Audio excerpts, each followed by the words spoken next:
아멘. 오늘 말씀 학개서 보겠습니다. 학개서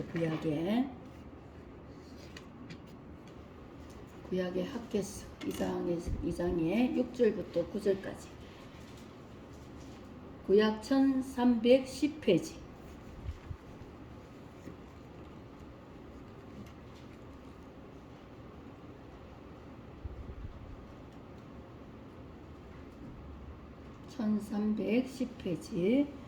구약 학개서 2장 6절부터 9절까지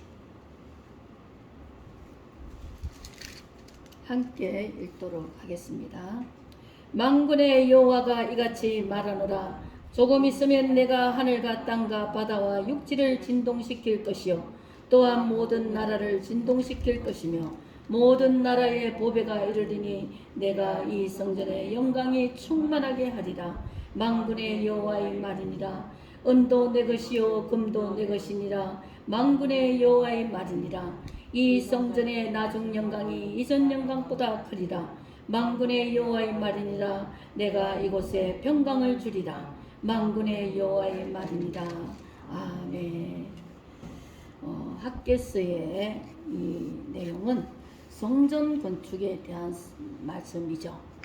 이스라엘 민족들이 하나님 말씀을 안 듣다가 바벨론으로 다 끌려갔죠. 포로로 끌려갔습니다.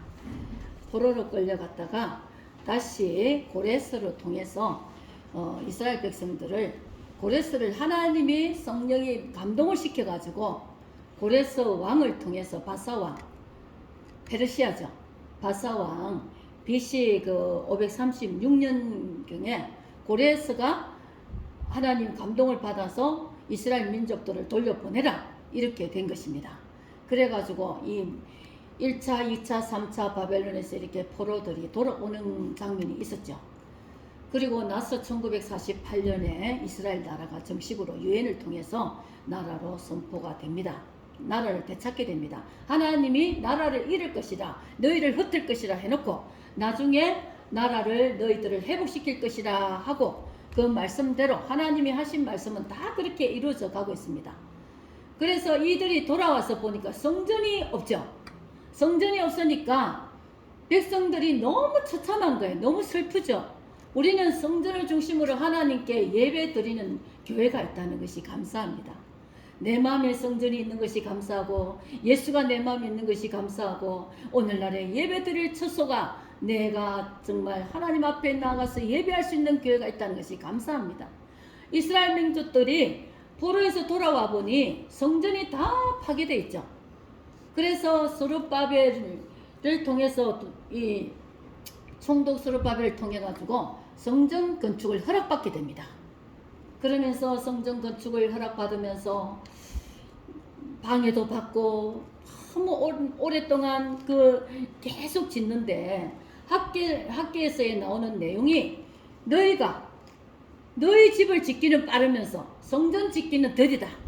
그래가지고 너희가 복을 받겠느냐? 그러면서 학개 선지자가 굉장히 앞에 보면은 꾸짖는 모습이 나오죠. 그래서 성전을 너희가 갖지 못하니까 너희의 삶에 열매가 없고 그리고 너희가 불어버리다. 하나님이 불어버리는 그런 장면이 된다는 거죠. 앞에서 1장에서 그러면서 재앙을 받게 될 것이고 그렇게 하나님을 잃어버리면 그렇게 된다고 앞에서 말씀하고 있습니다. 근데 이제 그 말을 듣고 백성들이 회개를 하면서 성전을 짓기 시작합니다. 성전 지으면서 포로에서 갓 돌아왔으니까 성전이 모양이 안 좋겠죠. 허술하고 초라하고 그런 모습에 백성들이 슬퍼합니다. 그것을 보면서 뭐라고 하느냐 하면은 이전에 지금의 나중의 영광이 더 크다 이렇게 말씀해 주십니다. 솔로몬 스룹바벨이 성전이 짓기 전에 솔로몬 성전이 있었죠. 솔로몬 성전은 너무 화려하고 아름답고 보기에 휘황찬란했습니다. 솔로몬 성전에는 금이 남아 돌아가지고 금잔으로 그릇을 사용했어요. 그리고 하나님이 이 세상에도 전에도 후에도 없을 지혜를 솔로몬에게 주었습니다. 1000번제를 하나님께 드리면서 다윗 왕 아버지 다윗 왕이 성전 준비할 수 있도록 모든 재료를 다 준비해 놓고 그래가 성전을 지어 가지고 너무도 휘황찬란하게 지었죠. 그런 화려한 그 모습이 없기 때문에 이 스룹바벨 성전을 보면서 슬퍼하죠. 그것을 슬퍼하는 것을 보면서 우리 오늘 이 말씀대로 하나님께서 말씀을 하십니다. 만군의 여호와, 이 세상 모든 만군의 주인 되시는 여호와가 말씀하시면서 하늘과 땅과 바다와 육지를 진동시킬 것이 하나님, 우리 하나님께서 다시 이제 재림하시는 일이 남아있는데 재림하실 때는 온 천지가 요동하겠죠. 그 요동할 때에 모든 나라를 그 진동시키고 모든 나라의 보배가 이르리니 이 보배, 모든 나라의 보배는 이 개혁 개정 말고는 다른 데에서는 어떻게 되어 있냐면은 모든 그 나라가 아니고 만군의 보배, 그렇게 말씀이 되어 있습니다. 이 예수님의 그 모습을 그 하면서 만국의 보배라고 되어 나오거든요. 여기서는 모든 나라의 보배라고 나옵니다. 만국의 보배, 그분이 누구냐? 이가 바로 예수님이십니다. 정말 그 초라한 성전이지만 앞으로의 영광은 예수를 통해서 온다는 것입니다. 그래서 그 만군의 여호와의 말이 이 만군의 보배 예수 그리스도가 오셔서, 예수 그리스도는 은도 금도 다 하나님의 것이다. 우리가 이 세상 사람들은 명예와 물질을 최고로 여기잖아요. 그런데 우리가 예수 믿는 사람은 천국을 최고로 여깁니다. 생명 얻는 것을 최고로 여깁니다. 근데 은도 금도 다 하나님의 것이라 그랬습니다. 어떤 사람은 평생 돈을 모아서 자기는 못 쓰고 다른 사람이 쓰게 만들죠. 자문에 보면은 그런 말씀이 있습니다. 그래서 우리가 물질을 하나님께 드리는 자는 하늘의 고스란히 상급으로 올라갑니다. 그러나 이 세상에 다른 것을 통해서 악을 행하고 불의를 행하면서 그 돈을 사용하면서 그럴 때는 범죄밖에 안 되죠. 이 여호와의 이 만국의 보배가 되시는 예수 그리스도의 그 영광이 이전 영광보다 크다 그랬습니다. 예수보다 큰 것이 없습니다. 예수보다 위대한 것이 없고 생명 주시는 분이 없고 우리 대신해서 죽으신 분이 없습니다. 예수밖에 없습니다. 그래서 그는 보배가 되십니다.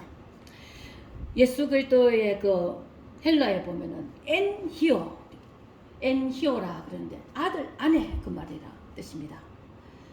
우리는 그 예수의 영광, 우리는 지금 초라하게 성도들도 초라하게 살고 있지만 우리가 장차 천국에 가면은 하나님의 그 영광이 우리의 영광이 되어서 우리의 영광은 마귀도 부러워한다 그랬고 천사도 부러워한다 그랬습니다.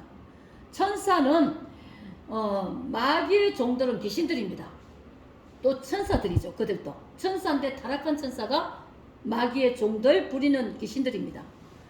그리고 타락하지 않은 하나님의 천사들은 하늘에서 하나님의 보좌에 그 하나님을 시중 들고 또 우리가 장차 천국에 가면은 우리의 시중을 든다고 그랬습니다. 성도들이 그 시중을 들어준다 했습니다. 그래서 성도들이 지금은 천사보다 못한 것 같은데 하늘나라에 가면 천사들이 우리를 부러워하면서 우리를 시중 든다는 거예요. 성경에 그렇게 말씀이 되어 있습니다.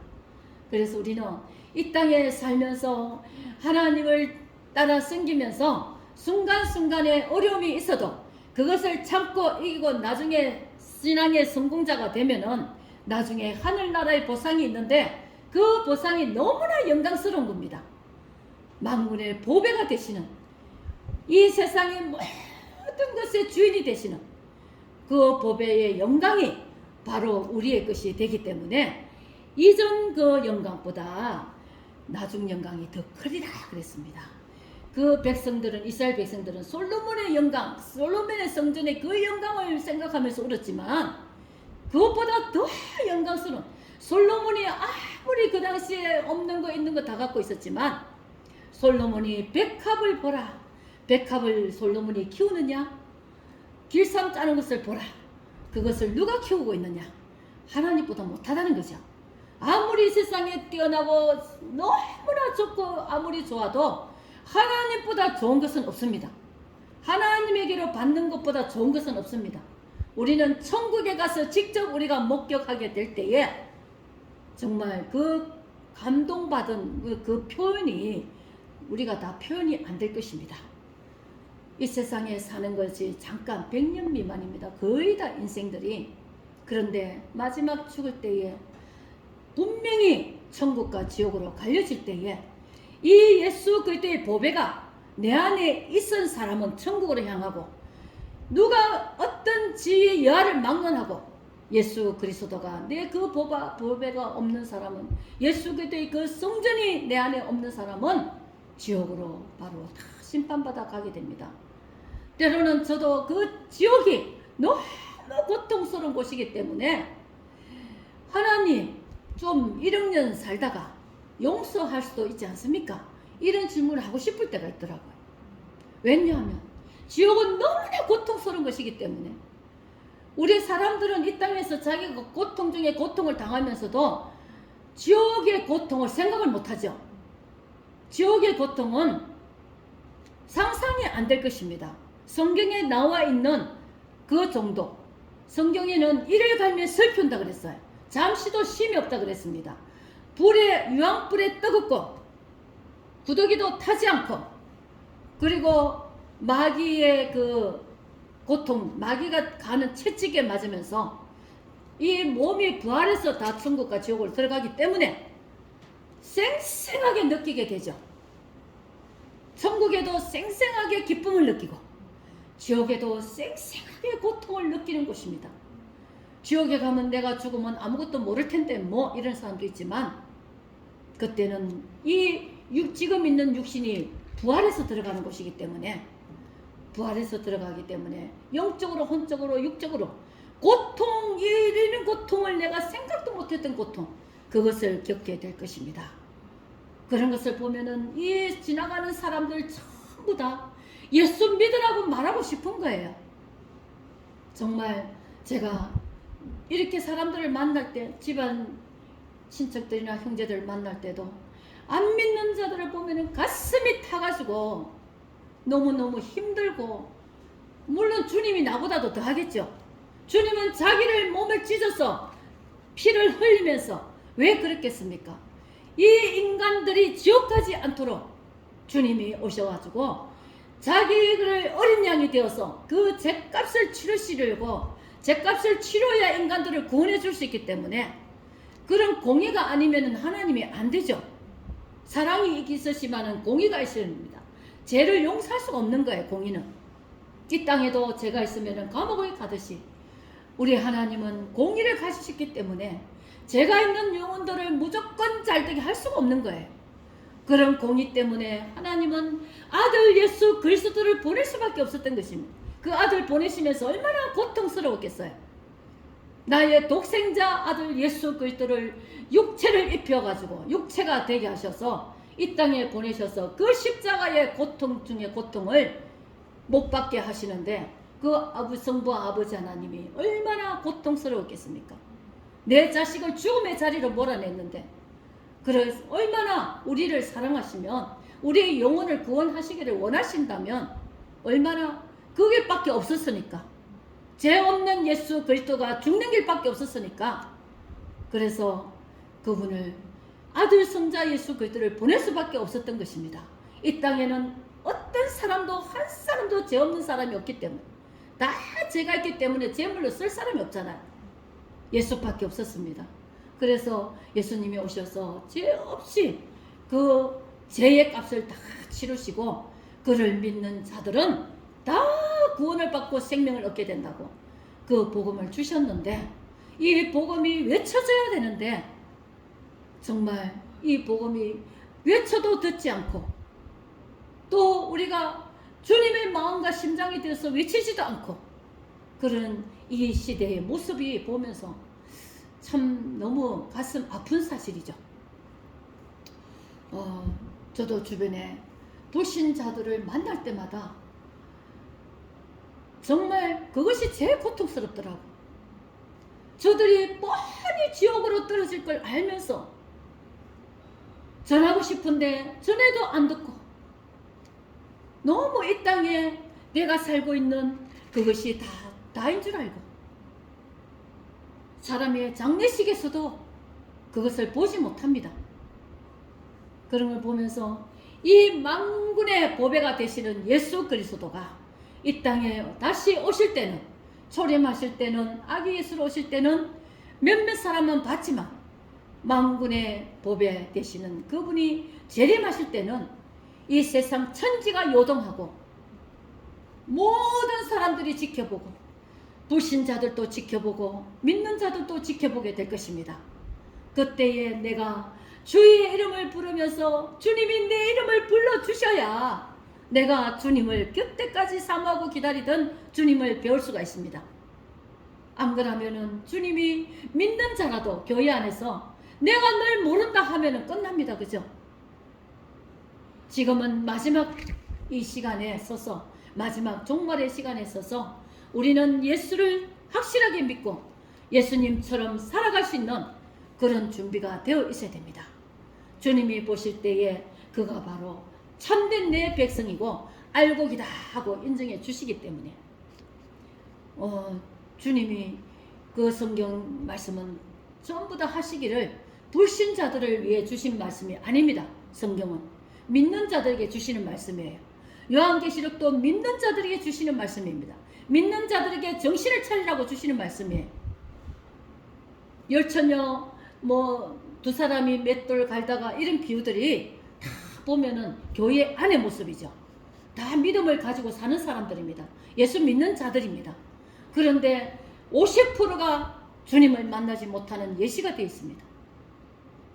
우리는 정말 내가, 내 가족이, 내 자녀가, 내 부모 형제가, 애가 친척이, 내 이웃들이 속히 예수께 돌아와서 구원을 받고 생명을 얻고 주님 오실 때를 사모하면서 거룩한 삶을 살면서 주님이 다시 오심을 사모하고 기다리면서 말씀과 기도로 성령 충만함으로 이렇게 깨어있는 그런 신앙생활을 할 수 있어야 우리가 주님을 만나는 그 영광의 날이 우리의 것이 될 것입니다.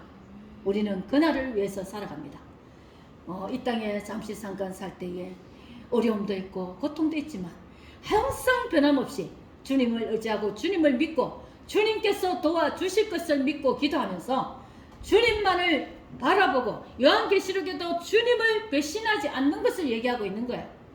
요한계시록에는 이 이단들이 다른 이상한 말을 섞어서 하는데 요한계시록은 믿는 자들에게 주시는 말씀입니다. 믿는 자들이 이렇게 깨어있어라. 7 교회는 이 땅에 속하는 모든 교회들이에요. 그 교회들 속에서 너희가 깨어있고 칭찬받는 자로 설 수 있도록 주님 다시 오실 때에 그 이 땅에 환난이 임하고 마지막 종말의 때가 임할 때에 내가 주님을 바르게 믿는 사람들, 그들은 성령의 인 쳐주셔서 하나님이 천사들을 보내서 성령의 인을 임하에 쳐주신다고 하셨습니다. 그래서 내가 어떤 일을 이런 거 시대가 어떻게 되고 이런 게 중요한 게 아니라 내가 예수 안에 있는가, 내가 예수와 상관이 없는가, 그것이 중요한 거예요. 예수 안에 확실히 있는 사람은 걱정할 필요가 없습니다. 예수 안에 있는 사람은 두려워할 필요도 없어요. 주님 오실 때를 사모하며 기쁘게 기다리면 됩니다. 그것이 우리의 소망입니다. 우리 믿는 자들의 소망이고 기쁨입니다. 우리는 그날을 사모하면서 주님이, 나의 주님이, 주님의 참된 영광이 장차 주님을 만나서 천국에서 배울 때에 내가 그때에 그 영광이 나의 것이 될 것이라는 그것을 바라보면서 기다리는 것입니다. 어떤 사람이 열심히 이 땅을 어려운 가운데 살아가면서 내가 그날에 내가 잘 될 것을 바라보며 영광을 바라보면서 자기가 고통을 이겨내고 승리하잖아요. 우리도 이젠 주님의 오실 때를 바라보면서 우리가 이 땅에서 믿음 생활을 하려는 그 시간들이 조금은 힘들고 어려울 때도 있지만 우리는 주님을 의지하면서 끝까지 주님 만날 날을, 그날을 꿈을 꾸면서 비전을 가지면서 주님 오실 때를 기다리고 있어야 되는 것입니다. 우리 성도들은 이제는 이 시간에 왔습니다. 우리는 이런 믿음을 가질 수 있도록 주님 앞에 말씀 보고 기도하면서 다 이렇게 주님 안에 있을 수 있도록, 주님의 가지가 될 수 있도록, 떨어진 가지가 아니라 포도나무에 너희는 붙어 있으라 그랬어요. 가지가 되면은 주님의 것을 내가 받아 먹을 수가 없습니다. 주님께 붙어 있어야 내가 주님의 것이 내 것이 되는 것입니다. 그런 것이 바로 누리는 삶이죠. 기도하겠습니다. 하나님 아버지 감사합니다. 하나님 아버지 이 땅에 사는 것이 정말 예수 믿고 생명 얻고 구원받고 영원한 천국을 소망하며 주님을 사모하며 기다리면 하나님 이것이 가장 영광스러운 복인 줄 압니다. 아버지여 우리에게 이 복을 허락하시니 감사합니다. 하나님 아버지 이제 주님이 맡기신 사명 복음 전하라고 마지막 유언처럼 남기신 그 복음을 누구를 만나든지 전도하고 아버지 알려주고 말하여서 하나님 그들이 주의 생명의 길로 돌아오게 하여 주시옵기를 원합니다. 하나님 우리가 이 사명을 감당하게 하여 주시옵소서. 하나님 마지막 때에 속히 많은 영혼들이 죽어가는 영혼들이 주님께로 돌아오는 역사가 일어날 수 있게 하여 주시옵소서. 우리가 이 사명에 아버지 하나님 게으르지 말고 소홀히 하지 않고 늘 아버지 우리가 입술을 강하고 담대하게 열게 하여 주시옵소서. 예수님의 이름으로 기도드립니다. 아멘.